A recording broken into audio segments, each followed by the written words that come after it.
নমস্কার বন্ধুরা, হোম কুকিংয়ে সবাইকে স্বাগতম। আজকে আমি বানাবো গোবিন্দভোগ চালের পোলাও। তার জন্য আগে থেকে সব কিছু রেডি করে রেখেছি।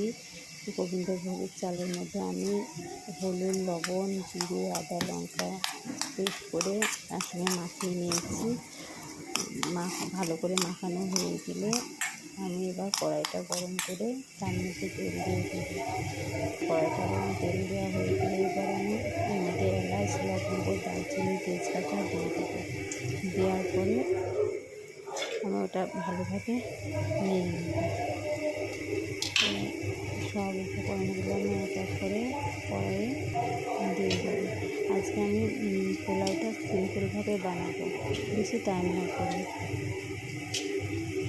সব আমি আমাদের কাজু কিশমিশ সব দিয়ে দেবো। ভালো করে ভেজে আগে থেকে লবণ, হলুদ, জিরে, আদা, লঙ্কা দিয়ে মাখানো গোবিন্দভোগ চালটা আমি মধ্যে দিয়ে ভালো করে ভাজা ভাজা করে নেব। দেওয়ার পরে এবার আমি ভালো করে ভাজা ভাজা করবো চালটাকে। তারপরে আমি আগে থেকে গরম জল করে রেখেছি।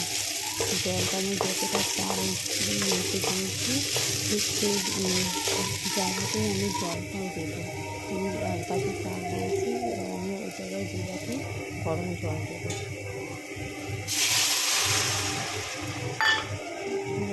আমার জলটাও দেওয়া হয়ে গেছে।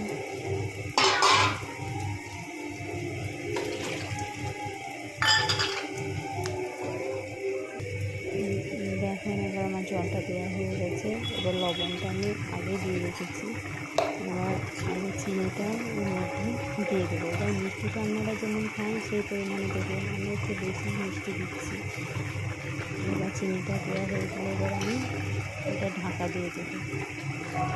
এবার গোবিন্দ চালটা আমার ঢাকা দেওয়ার পরে এরকম হয়েছে, প্রায় আমার রেডি গোবিন্দভোগ পোলাওটা। এবার আপনাদের যদি সিম্পল গোবিন্দভোগ চালের পোলাওটা পছন্দ হয়ে থাকে তাহলে লাইক, কমেন্ট, শেয়ার এবং সাবস্ক্রাইব করবেন। অবশ্যই আপনারা একবার এরকম করে ট্রাই করে দেখতে পারেন, খুব তাড়াতাড়ি হয়ে যাবে। এরপর একটা ঢাকা দিয়ে রেখে দিলে উঠে দেখুন চুরচুরে হয়ে গেছে।